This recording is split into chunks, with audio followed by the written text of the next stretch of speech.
Hello friends. Social science के अपने last video में हमने 18वीं शताब्दी में भारत का हालचाल पढ़ा था कि क्या भारत के हाल थे उस समय। आज के वीडियो में हम पढ़ेंगे यूरोपीय शक्तियों का भारत में आगमन और ईस्ट इंडिया कंपनी के बारे में कि यूरोपीय शक्तियां भारत में कैसे आईं, ठीक है, किस क्रम में आईं और कैसे क्या क्या हुआ। ये सारी चीज़ें, पूरी जो कहानी है वो हम पढ़ेंगे, ठीक है। हुआ क्या, 15वीं शताब्दी यानी कि 1453 ईस्वी में कुस्तुनतुनिया पर तुर्कों ने अपना अधिकार कर लिया। एक देश है कुस्तुनतुनिया, यहाँ पर क्या किया, तुर्कों ने अपना अधिकार कर लिया। जो तुर्की देश वाले हैं, ठीक है, इन्होंने क्या किया, अपना अधिकार कर लिया टर्की ने। अब तुर्कों ने यूरोप तथा भारत के मध्य पुराने सभी संचार के माध्यमों को बंद कर दिया। पहले क्या था कि कुस्तुनतुनिया से होकर रास्ता जाता था भारत से और यूरोप के बीच में, ठीक है, तो यहाँ से सीधे ये लोग व्यापार करने के लिए जाते जाते रहते थे, ठीक है, इनका रास्ता ये था। जब तुर्की ने उस पर अधिकार कर लिया तो उन्होंने क्या किया, जितने भी संचार के साधन थे वो बंद कर दिए, ठीक है। अब यूरोप वालों को कोई रास्ता नहीं मिल रहा था कि भारत तक पहुंचे कैसे, लेकिन भारत तक पहुंचना बहुत ज़रूरी था क्योंकि भारत में मसाले बहुत सस्ते थे, ठीक है, यहाँ से वो मसाले ले जाते थे। और यूरोप में आपको पता सर्दियाँ बहुत पड़ती हैं तो मसाले बहुत ज़रूरी होते हैं बॉडी के लिए, ठीक है, ताकि मतलब गर्मी पैदा करते हैं मसाले, इसलिए उनके लिए मसाले बहुत ज़रूरी थे।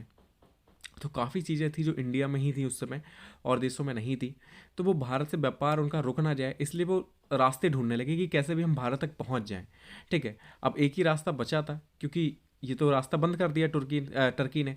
अब उनके पास समुद्र का रास्ता बचा कि हम कैसे भी समुद्र से कोई रास्ता ढूंढ लें जो हमें सीधे इंडिया तक पहुंचा दे, तो वहाँ से हम व्यापार कर सकते हैं, ठीक है। तो वही हुआ कि 15वीं शताब्दी में कुस्तुनतुनिया पर तुर्कों ने अपना अधिकार कर लिया।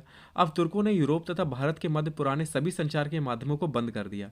कुस्तुनतुनिया नगर व्यापार मार्ग का मुख्य द्वार था। अब व्यापार के लिए यूरोप के व्यापारियों को कुस्तुनतुनिया नगर पार करना ही पड़ता था। मतलब पहले व्यापार के लिए क्या करना पड़ता था, तो जो यूरोप के व्यापारी थे उन्हें कुस्तुनतुनिया नगर जो था वो पार करना पड़ता था। पर तुर्कों के कब्जा करने के कारण यूरोप व भारत के मध्य व्यापार को बहुत धक्का लगा, ठीक है। अब क्या था कि जब तुर्कों ने उस पर अधिकार कर लिया, संचार के माध्यम बंद कर दिए, तो जो व्यापार चल रहा था उसे बहुत बड़ा धक्का लगा। अब व्यापार चल नहीं सकता था, ठीक है, क्योंकि उस रास्ते को उन्होंने बंद कर दिया था। अब ये लोग आए कैसे भारत तक, ठीक है। अब समुद्री मार्ग की खोज की गई कि कैसे भी हम भारत तक पहुंच जाएं, तो यूरोप के काफ़ी लोग इस चीज़ में लग गए, ठीक है, जहाज वाले, नाविक वगैरह, कि कैसे भी भारत तक हम रास्ता ढूंढ लें। यूरोप के राजाओं ने नाविकों की समुद्री यात्राओं का खर्च वहन किया।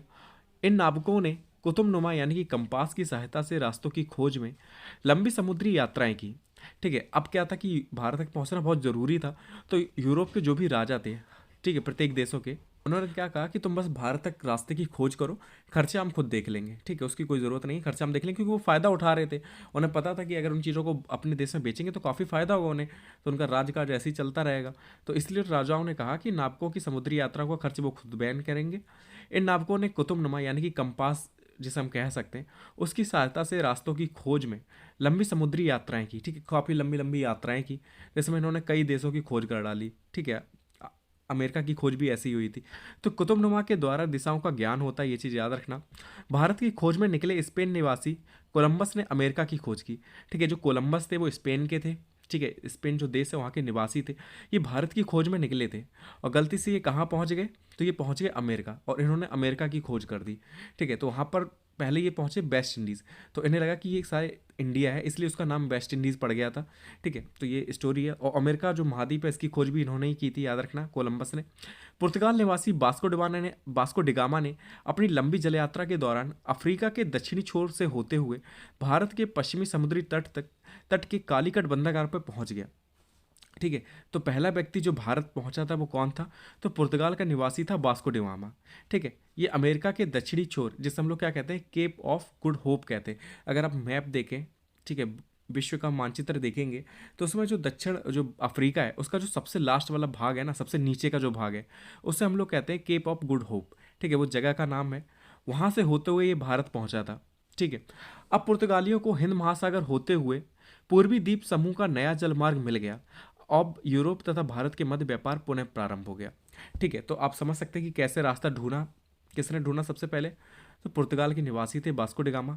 इन्होंने अफ्रीका के दक्षिणी छोर से होते हुए भारत के पश्चिमी समुद्री तट यानी कि जो कालीकट बंदरगाह है, अगर हम कहें तो केरल के साइड का जो हिस्सा है, वहाँ पर ये पहुँच गया था।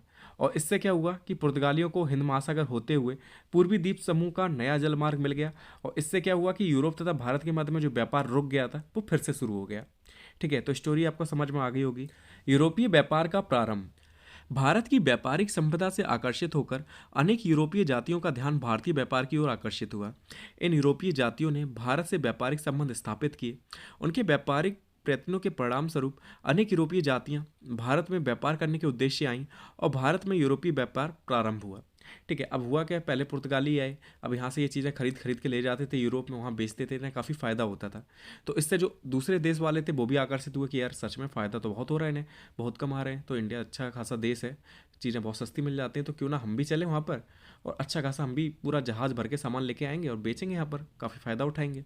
तो यही हुआ कि दूसरे आकर्षित होते रहे देश के लोग और वो धीरे धीरे भारत में आने लग गए। अब यूरोपीय कंपनियों से व्यापार की आगमन, ठीक है, मतलब शुरुआत कैसे हुई, ठीक है, यूरोपीय कंपनियों की किस क्रम में ये लोग आए।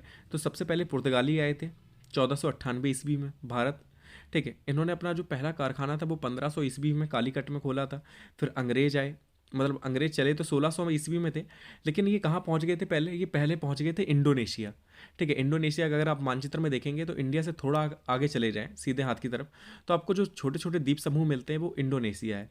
ठीक है, तो ये लोग क्या इंडिया की खोज में पहले इंडोनेशिया पहुँच गए थे, फिर वहाँ से फिर ये वापस आए 2-3 साल बाद, फिर ये भारत आए। ठीक है, तो इन्होंने अपना जो पहला कारखाना था वो 1615 में सूरत में खोला था और ईस्ट इंडिया कंपनी की स्थापना कब हुई थी, तो 1600 ईस्वी में। डच कंपनी कब आई, तो डच आए थे आपके 1602 ईस्वी में। पहली फैक्ट्री इन्होंने 1605 में मछलीपट्टनम में खोली। डेनिस कब आए, तो ये आए थे 1616 ईस्वी में। पहली कोठी इन्होंने 1620 में पूर्वी समुद्री तट में खोली। फिर आए फ्रांसीसी, सबसे लास्ट में फ्रांसीसी आए थे 1664 ईस्वी में, और इन्होंने पहली फैक्ट्री खोली थी 1668 में सूरत में। ठीक है, तो ये क्रम याद कर लेना, कई बार एग्जाम में पूछा जाता है, जो बड़े बड़े एग्जाम होते हैं उसमें एक एक नंबर में पूछ लिया जाता है कि पुर्तगाली सबसे पहले कब भारत आए, या डच सबसे पहले कब आए भारत में, डेनिस कब आए। ठीक है, तो इन चीज़ों को याद कर लेना। अब सबसे पहले हम पढ़ेंगे भारत में पुर्तगालियों का आगमन, कि पुर्तगाली सबसे पहले आए हैं, तो इनका आगमन पढ़ लेते हैं। सबसे पहले इनकी स्टोरी क्या है। 1498 ईस्वी में वास्को डिगामा भारत आया। उसके भारत आने के साथ ही नए युग का प्रारंभ हुआ तथा भारत और पुर्तगाल के मध्य व्यापार प्रारंभ हो गया। पुर्तगाली व्यापारियों ने भारत में कालीकट, गोवा, दमनदीप एवं हुगली के बंदरगाहों में अपनी व्यापारिक कोठियां स्थापित की। वास्को डिगामा ने इस यात्रा से 60 गुना लाभ कमाया। 1505 ईस्वी में फ्रांसिस डी अल्मीडा पहला पुर्तगाली गवर्नर जनरल बनकर भारत आया। ठीक है, तो 1505 में क्या हुआ कि जो फ्रांसिस डी अल्मीडा थे ये पहले पुर्तगाली गवर्नर जनरल बनकर भारत आए थे। उसके बाद अल्बुकर्क आया। ठीक है, ये भी भारत का पुर्तगाली गवर्नर बना। ठीक है, और इसने 1510 ईस्वी में बीजापुर के सुल्तान थे, इनसे गोवा छीन लिया था। ठीक है, गोवा को जीत लिया और गोवा पे अपना अधिकार कर लिया। तो ये स्टोरी थी। तो सबसे पहले कौन आया था 1498 में, तो वास्को डिगामा जो पहला पुर्तगाली था, उसने रास्ते की खोज की और वो भारत आया। इसके साथ नए युग की प्रारंभ हुआ, क्योंकि यूरोप से हमारा जो रुक गया था व्यापार वो फिर से स्टार्ट हो गया। उसके साथ ही क्या हुआ, पुर्तगाली व्यापारी जो थे इन्होंने भारत में कालीकट जो जगह है, ठीक है, गोवा, दमनदीप, हुगली, यहाँ पर जितने भी बंदरगाह थे वहाँ पर अपनी जो व्यापारिक कोठियाँ थी वो इन्होंने स्थापित की, ताकि मतलब कुछ कोठियाँ बना देते थे। यहाँ पर ये लोग कच्चा माल अपना स्टोर करते थे। ठीक है, खरीद खरीद के फिर जब जहाज आता है तो उसमें भर के फिर ये ले जाते थे, ऐसा रहता था इनका।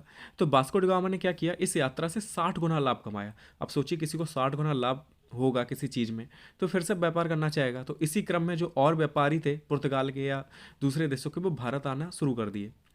1505 में क्या हुआ, पहला जो व्यक्ति था पुर्तगाली, जो पुर्तगाली गवर्नर जनरल बन के आया था भारत में, वो था फ्रांसिस डी अल्मीडा। ठीक है, इसके बाद आया था अल्बुकर्क, और अल्बुकर्क ने क्या किया था 1510 ईस्वी में बीजापुर के सुल्तान से क्या किया था, गोवा छीन लिया था और गोवा पे अपना अधिकार कर लिया था। और उस समय जो बीजापुर के सुल्तान थे वो थे यूसुफ आदिल शाह। ठीक है, इनसे गोवा छीन लिया था और गोवा को अपनी राजधानी बना दिया था। ठीक है, तो ये पुर्तगालियों की स्टोरी हो गई। अब हम ईस्ट इंडिया कंपनी की बात कर लेते हैं। भारत में अंग्रेजों का आगमन, यानी कि ईस्ट इंडिया कंपनी का आगमन। ठीक है, ईआईसी का मतलब है ईस्ट इंडिया कंपनी। अंग्रेजों के भारत आगमन के समय इंग्लैंड में महारानी एलिजाबेथ शासन कर रही थी।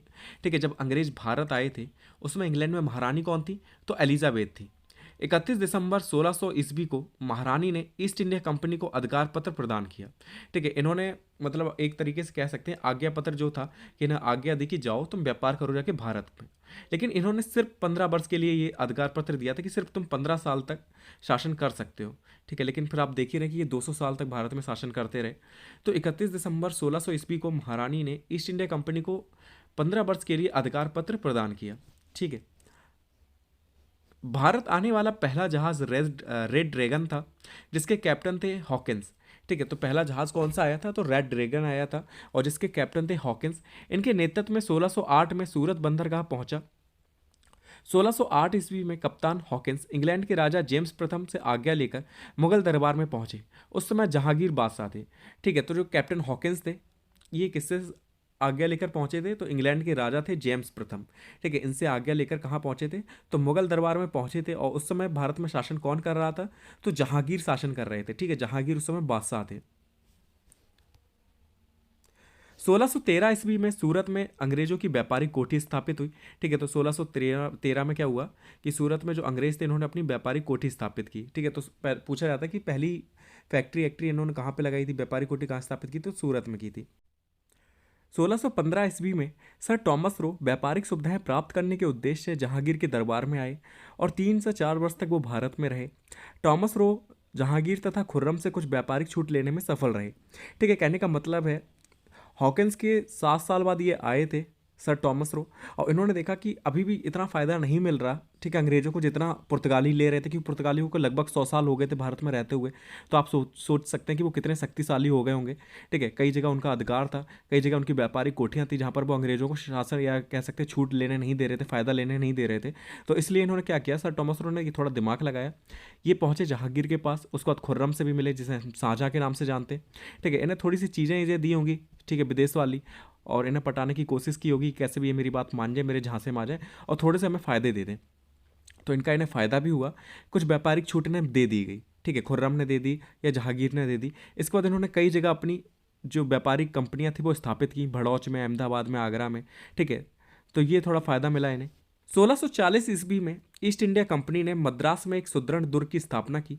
ठीक है, तो ईस्ट इंडिया कंपनी ने क्या किया, 1640 ईस्वी में मद्रास यानी कि आज के समय का जो चेन्नई है, यहाँ पर एक सुदृढ़ दुर्ग की स्थापना की थी। और 1662 ईस्वी में बम्बई पर अपना अधिकार कर लिया। ठीक है, पुर्तगालियों को बाहर करके इन्होंने क्या किया, 1662 में बम्बई पर अपना अधिकार कर लिया। ठीक है, तो ऐसे इनकी शुरुआत होती है, धीरे धीरे इनकी शक्तियाँ बढ़ती जाती हैं, और फिर एक करके ये क्या करते हैं, सभी से लड़ाई करते हैं। जितनी भी कंपनियां भारत में आई थी, फ्रांसीसी हो चाहे डच हो, इन सबको बाहर करके खुद अधिकार कर लेते हैं। तो ये स्टोरी थी ईस्ट इंडिया कंपनी के। अब हम मिलेंगे नेक्स्ट वीडियो में। नेक्स्ट वीडियो में हम डचों के बारे में पढ़ेंगे, डेनिस के बारे में पढ़ेंगे और फ्रांसीसियों के बारे में पढ़ेंगे। ठीक है, उनकी स्टोरी जानेंगे, कौन कौन से युद्ध उन्होंने किए भारत में, ये सारी चीज़ हम देखेंगे। तो ठीक है, फिर मिलते हैं नेक्स्ट वीडियो में। Thank you so much for watching this video.